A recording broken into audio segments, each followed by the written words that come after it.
Hello, everyone. It's 1 minute past 6:30 p.m. India time. We are waiting for more people to join the audience.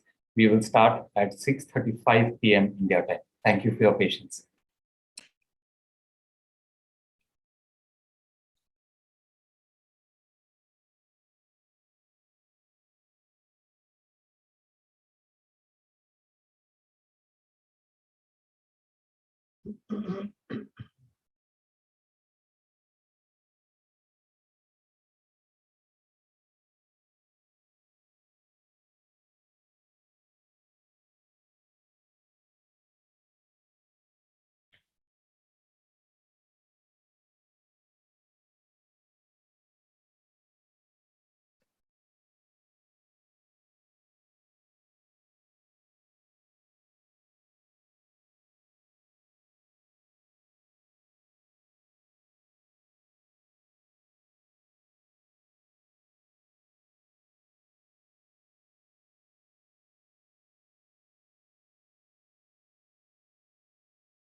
For everybody that's joined in the last few minutes, we are waiting to start the program at 6:35 p.m.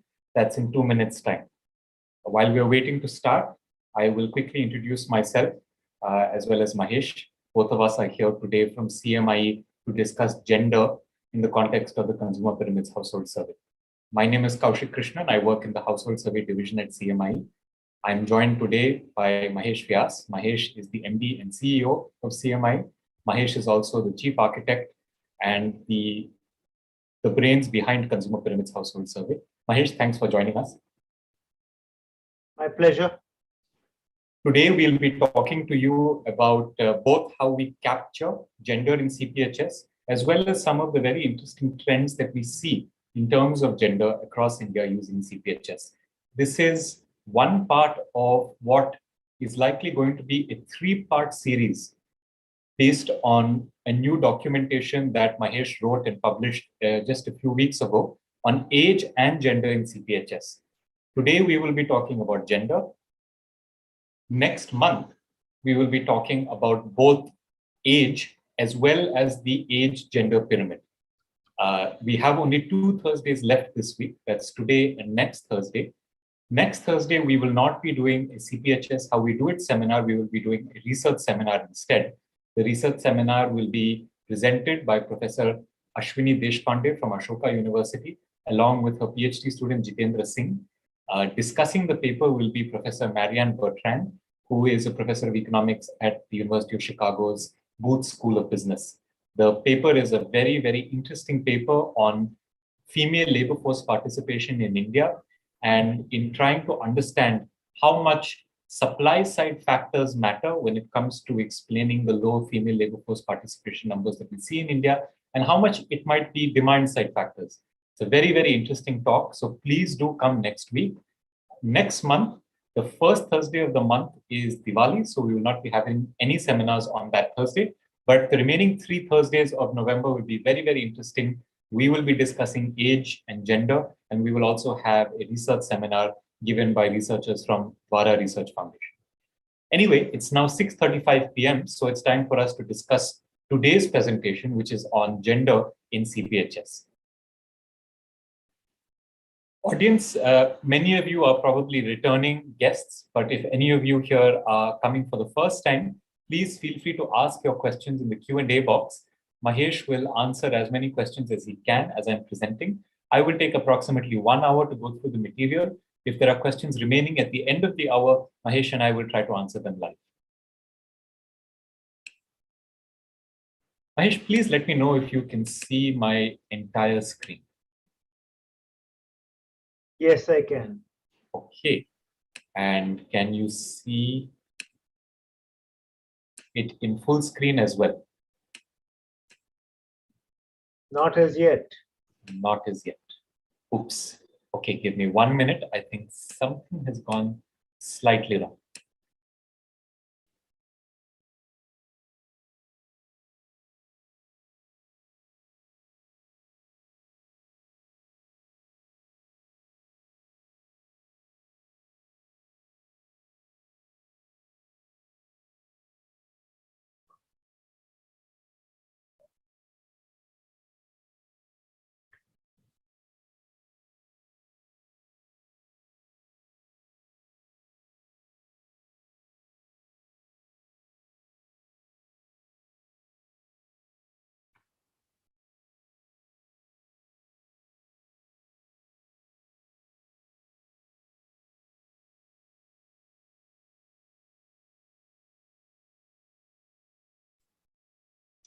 Okay, here we go. Mahesh, let's try again. Can you see my screen now? Yes. And in full screen as well? Yes. Okay, great. Thanks. Welcome, everybody. Today, we'll be talking about gender in CPHS. As I was discussing while we were waiting for audience members to come in, the talk has primarily two parts. The first is to tell you how we capture gender in the Consumer Pyramids Household Survey. The second is to tell you about the very interesting trends that we see in gender across India. If you have questions, those of you that have just joined us, please feel free to ask as many questions as you like in the Q&A box, and we will answer them as this presentation is going. For those of you who are joining us for the first time or would like to remember again what CPHS is, here is CPHS in a nutshell. CPHS, or the Consumer Pyramids Household Survey, is an all-India household survey of a panel of sample households designed to capture fast frequency measures of well-being.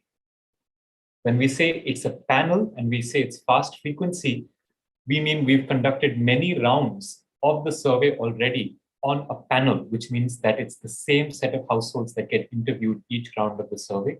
We started the survey in 2014. We do 3 rounds of the survey every year without fail. They are fixed at exactly the same periods of time, January through April, May through August, September through December. We've completed 23 waves so far. We are in the 7th year of CPHS execution, the 8th year of CPHS execution, and we are currently completing the 24th wave of CPHS, which will finish on the 31st of December. When we say that we have a sample of households, we have a very large sample of households. We have in CPHS currently 178,677 households.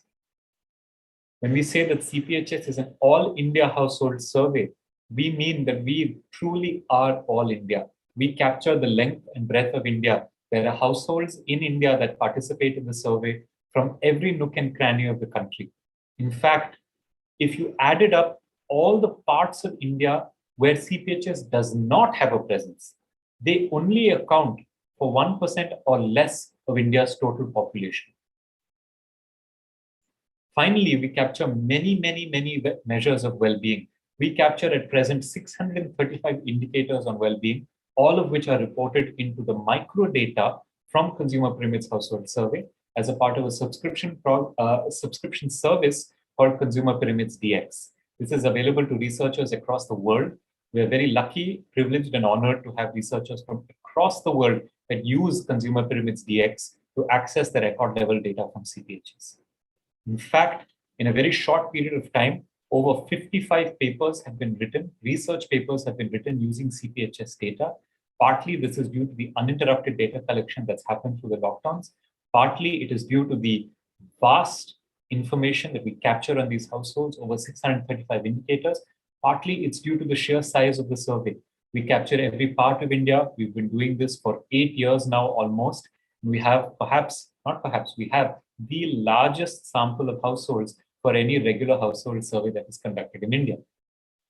But today, I want to talk to you about something slightly different, not about how other people have used CPHS in their research, but to tell you a little bit about not even all of our 635 indicators. We have many of them across a wide variety of research areas and interest areas, but just one set. In particular, we have many indicators just on individual level identity, but one of them is what we are singling out for today's discussion, which is gender. Gender is the focus of today's talk. And as I mentioned at the beginning of today's talk, we are going to tell you about gender in 2 ways. First, how do we capture gender in CPHS? Secondly, having captured gender in CPHS, what are the trends that we see when it comes to gender and how have they changed over time in India according to CPHS? First, I'll tell you a little bit about capturing gender. Those of you that have joined us for earlier talks know that we have something called a member roster. That's simply the list of all the members present in the household. It's a cumulative list, including household members that were present and are no longer at the household because they may have immigrated away or they may have died, etc. That's not the focus of today's talk. What's the focus of today's talk is that one of the components of that member roster is information about the member's gender. Now, every household in CPHS has a unique household ID. Every household in CPHS has a unique member ID. Taken together, that means that every single individual in CPHS, and we have data on over 1.3 million individuals in CPHS, every single individual in CPHS has a unique individual ID. Of course, the data is anonymized, so you don't see name, but you do see attributes like gender. Now, gender in particular can take on two possible values, male or female. Admittedly, this is a simplification of what could be a much more complex categorization of genders. However, the simplification that we use in CPHS of having two genders, male and female, is in line with our overarching approach towards getting a broad understanding without diving into specific details. So, if any gender is explicitly stated in an interview other than male or female, for the purpose of simplification, we mark those individuals as male. Now, a person's gender is captured by the interviewer as stated. There is no judgment. The interviewer is not supposed to probe any further. When somebody tells us that so-and-so is this gender, we take that on face value. Gender is not determined simply by the name of the member. In a country like India, it can often be the case that the name alone might not give with complete clarity what gender somebody has. And the gender information is usually provided on behalf of all of the members of the household by the principal respondent that responds to the interview. Everything in CPHS is captured afresh, including gender. That means that even if a household has already participated in an interview just last wave or maybe 2 waves ago, and maybe they've participated in every single wave for the last 20 waves, we still ask them for every single bit of information afresh each time, including gender, for each wave, for each member. Now, it's generally expected that gender will not change very much over time, but it can. And let me explain how that might happen. Suppose this is the household roster in a given wave, let's call it wave K. And over time, we continue to collect information on households in the sample, including this particular household. And in wave K plus 1, if you look at member ID 3 named Ashish, their gender changes. In wave K, it was female. In wave K plus 1, it's become male. Now, when gender changes, let us explain to you how such a gender change is possible. Firstly, unilateral changes to gender are not possible easily. What I mean by that is that an interviewer, if they have to change gender, has to first change that person's relationship to the head of the household. This is another bit of information that we capture on every single member of the household, which is their relationship to the head of the household. So if, for example, somebody's relationship to if somebody's gender is going to change, we first have to change their relationship to the head of the household. For example, changing somebody from son to daughter or daughter to son. Only after that change has been made, which is changing the relationship to the head of the household, can we then trigger a gender change. This two-step process is put in place to make sure that an interviewer cannot easily change gender. It has to be a conscious decision requiring 2 bits of information to be provided, where the interviewer first has to explicitly state that this person's relationship to the head of the household was captured incorrectly or has changed over time, and then change the gender. Even after these 2 steps are performed, a gender change always requires a supervisor to sign off.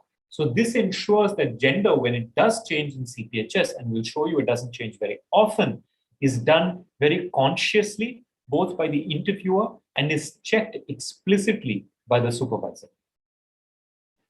Let's tell you a little bit about how frequent gender change is in CPHS. Between 2014, when we started the survey, to 2020, which is just last year, CPHS captured 13,258 cases of gender change. Now, you might look at this number and say, oh my God, that's a lot. But remember, we have 178,677 households in the sample. That's just households. If you look at the cumulative number of every single individual that's participated in the survey, we've captured data on over 1.3 million people in CPHS. That's 13 raised to 10 to the 5 or 10 to the 6, 10 to the 5. Whereas here we only have 13,000 cases of gender change. Now, if you think about that, It's these 13,000 cases really amount to less than 0.1% of the population. And these changes in gender could be because gender was misreported. Usually this happens in the case of infants, but it may also have happened in the case of an adult. Remember, there's a principal respondent that's reporting on behalf of all members of the household. Might be possible either by mistake or on purpose, especially in the case of infants, that something may have been misreported. There's also the possibility that there are genuine changes in gender that have taken place in some households, though from a CPHS perspective, we cannot identify one of these explanations over another. The big lesson to be taken away here is that really less than 0.1% of the total population has recorded a gender change in CPHS. So it's really, really very rare for such a change to take place. Now, when we do change gender, what's really important to note is that we do not make retrospective changes. So if in this case, Ashish's gender changed from female to male in wave K+1, regardless of the reason for that change, whether it was misreporting or whether it was a genuine change in gender, we do not change previously collected data. When gender changes, that change is only applied prospectively. Changing past data has ominous ramifications, and for many of the researchers that are here today in our talk, very obvious ominous ramifications. As users of our data, you would not want for us to ad hoc or even in a non-ad hoc way make ex-post changes to data that was collected from the field and accepted into CPHS. So as a rule, we do not change prior data. We make sure that prospective data is accurately captured. We have very strong validation systems in place. And so the inconsistencies that are there over time are truthful to the interview that was actually conducted in the field. And then finally, it's up to you as researchers to make a determination of how you would like to pool this aggregated data across time and make a determination about somebody's gender. So now that we've got gender capture out of the way, and it's fairly straightforward, we ask for gender, we don't probe, we don't judge. And in the case that a gender change happens, we have strong validation systems in place to ensure that a change in gender cannot easily happen. When it happens, that change always happens prospectively, which means that we never touch previously recorded data, which is a very, very important facet of the philosophy that we have at CMI when it comes to data capture in CPHS. Having explained to you how we capture data in CPHS, I'd like to move now to discussing the trends that we see when it comes to gender in CPHS. Now, there are many ways to study trends and changes in gender. We will focus on only one measure in today's talk, and that measure is gender ratio. We define gender ratio, as many other people define gender ratio, as the number of females per 1,000 males.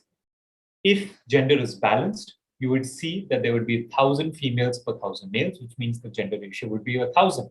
If there were more females than males, then the gender ratio would be over 1,000. If there were less females than males, the gender ratio would be under 1,000. The coming slides that we're going to show you are population estimates. They're not just numbers from the sample, they're appropriately weighted estimates to be representative of India, both at an all India level as well as at a state level, as well as at a rural and India split, urban split, which we show you in the coming few slides. Gender balance is usually studied in the Indian context using census data. However, census is only conducted once every 10 years, and we are still waiting for the census of this year, of 2021, to begin. CPHS is an exciting alternative source to study gender and changes in gender across time. We conduct CPHS 3 times a year, which means that you can study fast frequency, the changes that take place to gender ratio across time, across very fine geographies. Now, let us show you very quickly the numbers from Census 2011 and how they've changed over time. In census, as of the 2011 census, the last census that was conducted and for which there is data available, the all India gender ratio was 943, which means there were 943 women or females to to every 1,000 males in India. That gender ratio, according to the data we have collected in CPHS, has deteriorated quite significantly. We've collected information all the way from 2014 to 2020. We've averaged that up, and we find that the average has fallen from 943 in the 2011 census to 889 today, according to CPHS, which means that the gender ratio has deteriorated by 5.8% in the aggregate. Now, it's not deteriorated equally across rural and urban India. In fact, for urban India, the deterioration in the gender ratio has been relatively less. It's only been 2.3% less. However, in rural India, there's been a marked deterioration in gender ratio compared to the 2011 census, and it's fallen by 7.4%. Now, these are quite interesting, thought-provoking numbers. And these are the first numbers that have been produced for something like this. Now, let us break these numbers down for you so that you can understand a bit more what's going on here. And we'll start with the all India figures. So this is what has happened to gender ratio over time between 2014 and 2020. When we first started CPHS, that is in 2014 and 2015, the gender ratio was fairly stable. After the 2011 census, remember, in 2014, at about 880. Then it rose from 2016 to 2018. It rose steadily from 888 to 896 to then finally 898 in September to December of 2018. After that, we saw that the gender ratio fell, and there was a steady drop from 2019 to 2020, falling from 898 to 885 and then 876. Now, you could look at this and you might be tempted to ask the question, are these real changes in the gender ratio, or is this just an artifact of the data? Is this due to some changes in the sample, some changes in survey execution, etc.? So let us put to rest those kinds of concerns. If you were to think about sample, here is the sample as every single wave was conducted all the way from the January to April 2014 wave to the May to August round of 2020. As you can see, there have been changes to the sample, and these have been discussed in great detail by us in, for example, our lecture on survey design, and as well as our lecture or our webinar on response rates.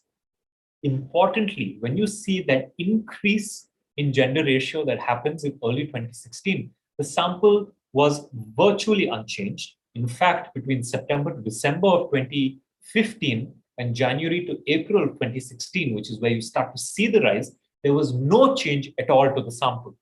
Then the sample did grow, and that did not cause any violent fluctuations in the data. As you can see, there's been a smooth increase and then a smooth reduction starting in 2019 and 2020. There have been no sudden fluctuations in the sample. There's been a steady growth, which we started from 2017 and has continued to grow after that. Similarly, you could look at response rates. And in the case of response rates, our response rates have been very steady in the 80 to 85% zone. So as you see gender ratio moving around, our response rate is rock solid, with the exception of the last two waves that you see on the right-hand side of the screen. That's January to April 2020 and May to August of 2020, which, as many of you will probably already be able to see, are both waves that were conducted during the lockdowns. In both of those waves, we at CMI took conscious decisions to restrict the sample on which the survey was conducted, because we switched from an in-person survey to a telephonic survey in lockdown conditions. This has nothing to do with survey balance. And in fact, we've explained in fairly painstaking detail, both in documentation as well as in webinars, that when we scaled back the total number of households surveyed, and when we moved to telephonic survey during the lockdown, that in no way changed the balance across states, across rural, urban, and even across key metrics of the sample, such as, for example, income, occupation, and education. So all of this is to mean that sample did not change in any meaningful way. Response rates did not change in any meaningful way. However, gender ratio did change. in fairly meaningful ways. In fact, there has been a significant fall in the gender ratio since 2011. It's undeniable. The CPHS time series, when you look at it, is neither stable nor volatile. It's not choppy. There are smooth increases followed by smooth reductions. That's what the time series demonstrates. And the point that we're trying to drive home, and we hope that you'll agree with us on this, is that CPHS can be a very useful source of data to understand changes in gender ratio since 2011. Now, let's focus for a minute on the changes, not at an all India level in the aggregate, but specifically both in terms of rural India as well as in urban India. You know, and you've seen already what the all India numbers look like. These, the dotted line below the all India numbers is the gender ratio in rural India. In contrast, this is the gender ratio in urban India. Now let's focus on urban India first and try and show you what are the patterns that we saw in urban India. So unlike what we saw in the aggregate, where it was constant in the first 2 years, for urban India, you can see a steady increase all the way from 2014 to 2016, rising from 906 to 919 females per males in September to December of 2016, at the end of 2016. Then from 2016 onwards, you see a steady fall that accelerated in September to December 2018 and onwards. So it fell from 919 to 910 and then to 886. This is the picture in urban India, where we reached a peak in September to December of 2016 and then fell steadily after that.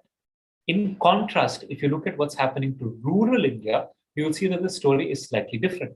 In particular, you see that the growth happened over a much longer time horizon. Unlike in urban India, where the growth happened only until the end of 2016, here you see a steady increase all the way from 2014 to 2018, peaking at 893 females per male per 1,000 males at the end of 2018. And just like with urban India, it is the end of 2018 where you see a more precipitous fall in the gender ratio, even in rural India. And it falls from that high point of 893 down to 872 in the May to August wave of last year, which is 2020. Now, taken together, that's quite an interesting trend. In particular, one thing that we'd like to point out is how the gap has changed. The gap in 2014 between rural and urban India was 38 females per 1,000 males. That is, urban India had 38 more females per 1,000 males compared to rural India in 2014. By 2020, that gap shrunk to just 11 more females in urban India relative to rural India. Now, that's consistent with what we told you earlier, which is that there's been quite a change, a remarkable change across these two different kinds of geographies. That's urban and rural India in particular. Urban and rural gender ratios have converged between 2014 and 2020. And we'll give you some conjectures and some suggestive evidence for why that might be the case. A big way to be able to see and unpack these changes that we are seeing at the All India level, both in the aggregate as well as the All India rural trends and the All India urban trends, can be unpacked by looking at state-wise differences. So let's start by showing you how these two differences, or how these two, not surveys, how the Census 2011 data differs from the picture that we get from CPHS data. The first thing that you will probably see is if you look at the color gradations are remarkably similar. The darker areas in census in 2011 tend to remain dark, but have probably gotten even darker in CPHS. And the lighter areas in census 2011 tend to remain lighter, though in some cases they've gotten darker according to CPHS. Let's try and quantify this in a slightly more numerical way. If you look at which states are above the national average and which states are below the national average, both according to the census data as well as according to CPHS, this is the map that you get. The yellow states are below the national average, whereas the green states or the gray states, forgive me, I'm colorblind, are below the national average. There are mostly similarities here, and there are in fact only 5 differences. Those are Jammu and Kashmir. Of course, Jammu and Kashmir got split up in Jammu and Kashmir and Ladakh. However, our estimates are still representative for that region as a whole, which for the purposes of simplicity, we continue to call Jammu and Kashmir, Gujarat, Maharashtra, Jharkhand, and Sikkim. So let's look at these states in particular. JK, Gujarat, Maharashtra, Jharkhand, and Sikkim. In the case of Jammu and Kashmir, Gujarat, and Maharashtra, you will notice that though their relative positions have changed, that they've gone from being below average to above average, the point estimates for what the gender ratio is are actually quite similar. Jammu and Kashmir is 889 in census and 893 in CPHS. Gujarat was 919 in census and 900 in CPHS. Finally, Maharashtra was 929 in CPHS and just 904 in CPHS. Now, Jharkhand and Sikkim is a relatively small state. There's been quite a big difference. And Jharkhand, there's a very interesting story that we'll get to in just a couple of slides. What's interesting, again, the takeaway is that there's only 5 states where the relative ordering as above or below the national average is changed. Of those 5 states, 3 of them, and the more populous states, have very small changes. And it's just that they flipped from one side of the average to the other side of the average. Now, let's look at the state-wise differences picture again and try to show you some other very interesting trends that we see in the data. Particularly, as I mentioned earlier, we saw this convergence between urban and rural India. And there's a story about rural India that requires more unpacking. One way to try and unpack that story is to look at a handful of states where there's something quite interesting that happened. These are the states of Punjab, Haryana, Rajasthan, Madhya Pradesh, Jharkhand, and Bihar. Now, let's focus first only on Rajasthan to show you the most egregious example of this, and then see that this same example is playing out in these other states as well. Now, in Rajasthan, we went from a gender ratio of 928 according to census to 808 in the average between 2014 and 2020.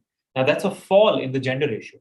However, if you look at the rural numbers alone, which are the second numbers that you see, we went from 933 for Rajasthan rural to 800 for Rajasthan rural in 2014-20 as compared to 2011. That is a large drop in the gender ratio, 14.3% drop in the gender ratio.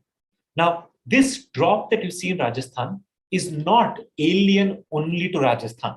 This has actually happened for all of those other states that I showed you. If you go in a circular fashion, counterclockwise, starting from Punjab all the way to Bihar, Punjab saw a 10.8% drop in the gender ratio for rural Punjab. Haryana saw an almost 13% drop in rural gender ratio. Rajasthan saw a 14.3% drop in rural gender ratio. Madhya Pradesh saw an 11.5% drop in rural gender ratio. Jharkhand saw a 12.4% drop. And then Bihar is not double digits, but not so far away from double digits at 9.2% drop. Now, in contrast, there is not a single urban region of a single state or union territory in CPHS that recorded a double-digit drop.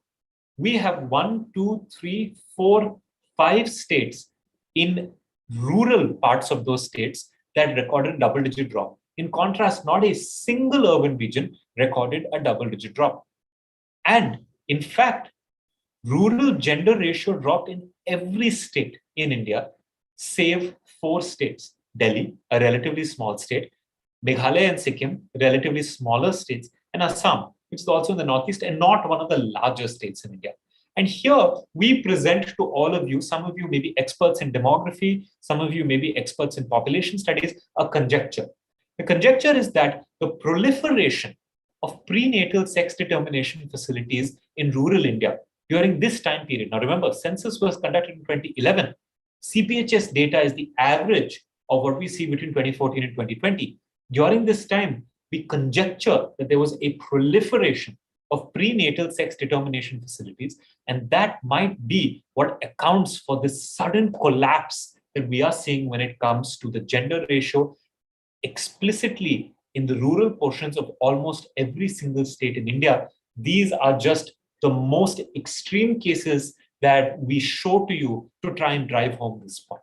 Now, this is one of the big reasons for the fall in gender ratio that you see between census and CPHS over two different time periods, between 2011 and the average of 2014 to 2020.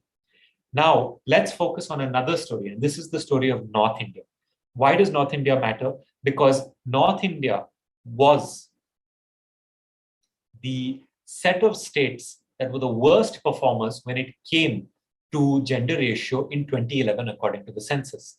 Take these 11 states, all of them are north of the Vindhyas, and they are the 11 worst performing states when it comes to the gender ratio, according to census 2011. They are Chandigarh, Delhi, Haryana, Jammu and Kashmir, Sikkim, Punjab, Uttar Pradesh, Bihar, Gujarat, Rajasthan, Madhya Pradesh. Now, in CPHS, you will see that those states which were the worst performers in 2011 continue to be the worst performers and get, in many cases, even worse in 2014 to 2020. You will see, as we already pointed out, in the case of Rajasthan, it says 13%, it should be minus 13%. Rajasthan, as we already showed you, had the worst rural drop between 2011 and the 2014 to 2020 average, but it also had the worst overall drop between 2011 and the 2014 to 2020 average. Rajasthan, in fact, now is only second when it comes to gender ratio in terms of being worst, and it's second only to Haryana. Haryana was the worst state when it came to 2011 census data. Haryana continues to be the worst state when it comes to gender ratio, even in 2020, according to CPHS data. Madhya Pradesh was bad, according to 2011 data, has become much worse in the years since 2011 census, according to CPHS data.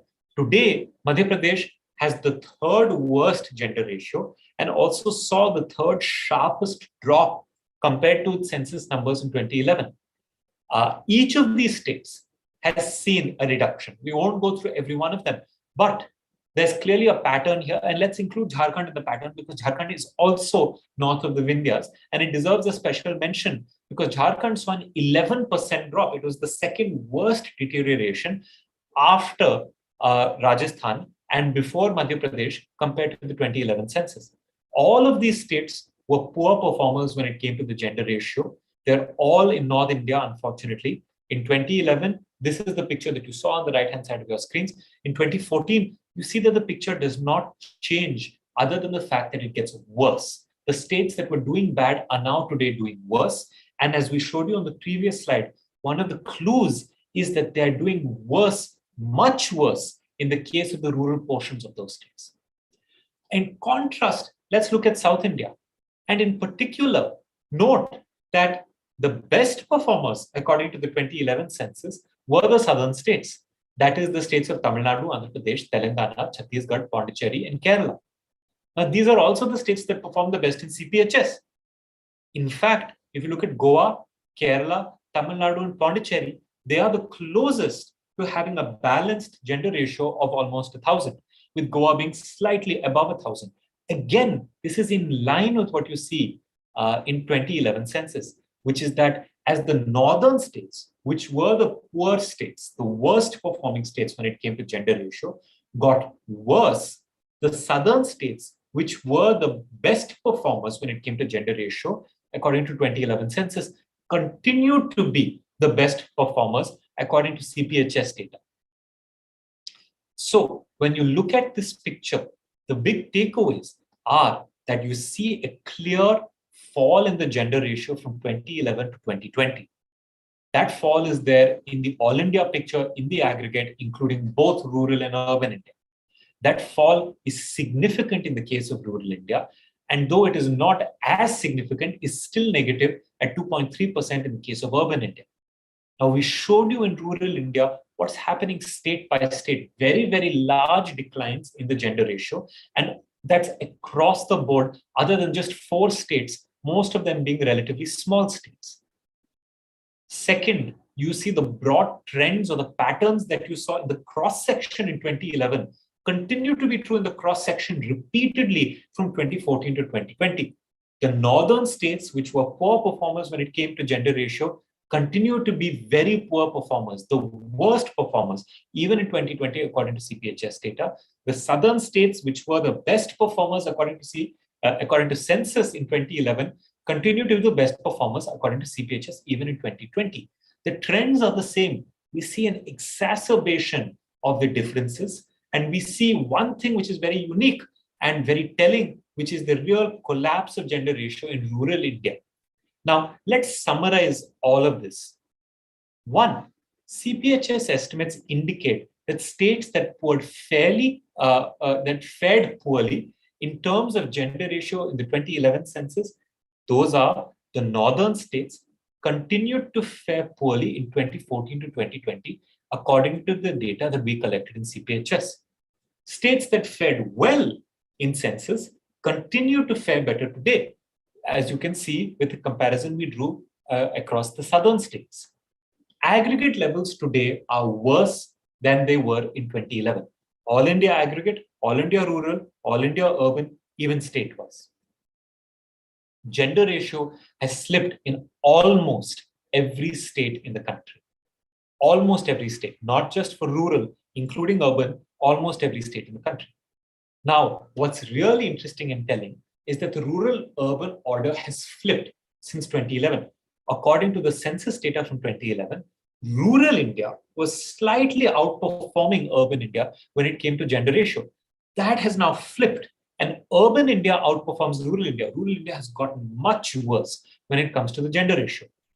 Again, our conjectures here are that there is a sustained cultural preference for boys, and it's become easier to act on that because of the spread of prenatal sex determination facilities and technologies. And that spread has taken place particularly in rural India, which makes sense given that the last census was conducted in 2011, and our data indicates what has changed in India between 2014 and 2020. Now, these are all very, very interesting patterns and very interesting trends. What we'd like you to take away is that none of these trends, none of these patterns are based on an ad hoc data collection exercise. None of these inferences are from a single survey. They are from repeated surveys. We've conducted 23 waves of data of interviews. We base all of these findings on 20 waves of data. This is based on repeated surveys that indicate a deterioration in the gender ratio. Not one survey, 20 surveys conducted between 2014 and 2020 that show a remarkably consistent picture, changing smoothly, not in any jagged fashion over time. In particular, the inference of falling gender ratio comes from these 20 rounds of data collection on a very large sample. Remember, we have a sample of over 178,000 households. That's today. But even if you go back in the past, that was still a sample in most cases of 170,000 plus households spread across the country. Observations across multiple waves are reasonably stable from one wave to the next. You don't see big sharp jumps or big sharp dips. You see a smooth change, but they paint a very clear picture. There was a gradual improvement and then a steady deterioration, which has brought the all India average down to worse than it was in 2011. CPHS was not designed specifically to study gender ratio. CPHS was designed to study household well-being. One of the things we want to understand when we're trying to understand household well-being is what is the gender of the people living inside that house. But studying the gender information that's come out of that has revealed some very interesting trends. And we encourage all of you that have attended this talk today, those of you that will watch this talk on YouTube in the future, those of you that might read our documentation on age and gender, to study this question more, especially in rural India. Investigate more what it is that has caused this precipitous fall in gender ratio. We welcome partnerships with demographers, with economists, with sociologists, with statisticians, with all researchers that are interested in trying to understand and investigating these trends further. If you'd like to talk with us more about these trends, if you'd like to show to us some of the research that you've put together, please, we'll be more than happy. My name is Kaushik Krishnan. This is my email address. It's kkrishnan@cmi.com. If any of you joined a little later into the proceedings today, My colleague who's been patiently answering questions through this webinar is Mahesh Vyas. Mahesh is the MD and CEO of CMI. Mahesh is the principal architect of CPHS. Mahesh, very importantly, is the author of the note on age and gender, which is where all of these findings come from. So please feel free to send either of us or both of us emails. We will be happy to talk with you more and happy to make sense of what we see as very important trends that warrant more study and more investigation today. Thank you very much for your time. I'm going to stop sharing my screen now and hand it over to Mahesh. Mahesh, what's it been like? How have the questions been? Do you have anything that you'd like to add to what has been discussed today? No, Kaushik, there have been no questions. The presentation was quite clear in explaining what the changes in gender ratio have been since the 2011 census, and how we see the patterns changing in rural and urban India. So I think that is a good presentation. There are no questions. There were no questions. So I think the audience is quite satisfied with your presentation. Great, Mahesh. Thank you for attending. Before bringing today's session to a close, I'd just like to let the audience know, if you enjoyed this talk, please feel free to come to every one of our weekly seminars. Please feel free to invite others. Our intention is to engage in dialogue with the research community. If you have questions, you can ask them when these webinars happen live. You can write to us and ask them. If you are users of our data, we will answer your questions through portals such as the C Clarifications portal. We hope that you appreciate these sessions. We hope that it's informative. We welcome your feedback. We'd love to know what we can do more, what we can do better. If you have ideas for what you'd like us to present in future sessions, please do let us know. If you have any questions now that you'd like to ask, feel free to hammer them into the Q&A box so that Mahesh can answer them. We'll stick around for a few more minutes, but if there are no more questions, we're delighted that we've been able to explain to you what we are seeing in terms of the gender ratio in India. We hope that this has been useful food for thought. We hope that all of you will now go back and look at CPHS with fresh eyes and try and answer some of the questions, some of the puzzles that we see when it comes to the gender ratio in India. Oh, Mahesh, I see that there's now a question from Swati Jain. How does dependency ratio change? Now, Swati, I have to admit my ignorance. I'm not a demographer. I don't know what the dependency ratio is.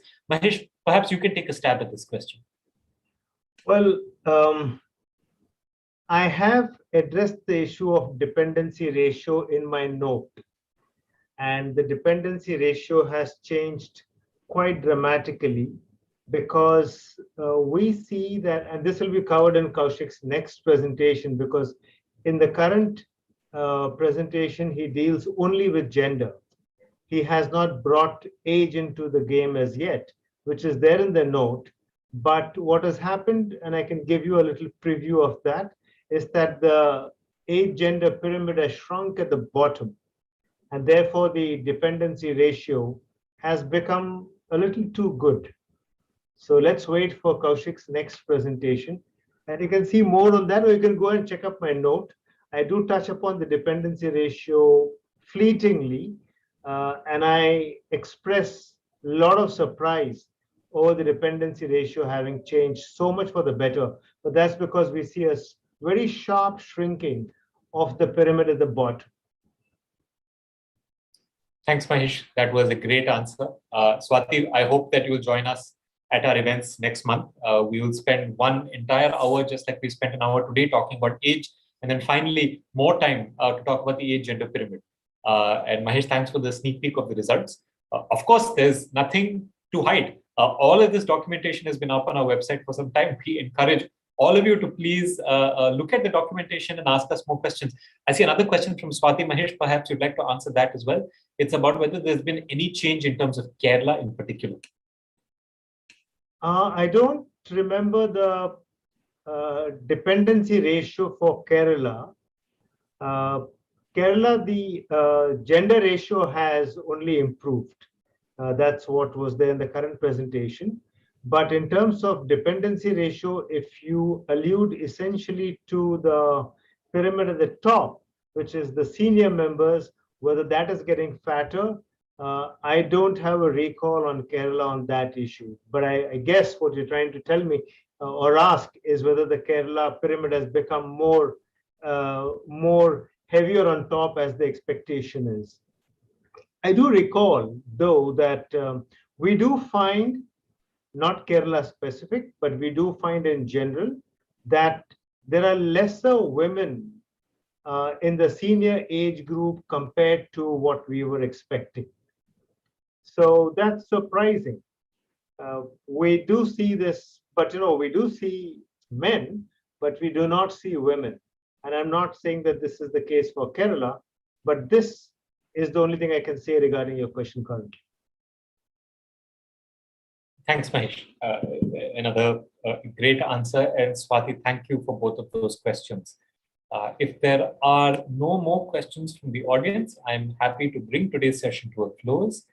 I'll keep it open for another 30 seconds in case somebody is trying to type a question in and is just waiting to hit enter. But it looks, Mahesh, like there are no more questions. Thank you for answering both of those questions. Thanks for being here and sharing your thoughts and insights about what's happening to gender ratio in India. And thanks for writing all this documentation. I think it's really becoming a very useful source of information on how to understand CPHS and how to leverage CPHS in understanding a lot of things happening to India. We look forward to seeing you, Mahesh, as well as all our audience members next Thursday at Professor Rashmi Deshpande and Jitendra Singh's talk. For now, that's all from us at CMI. Thank you very much.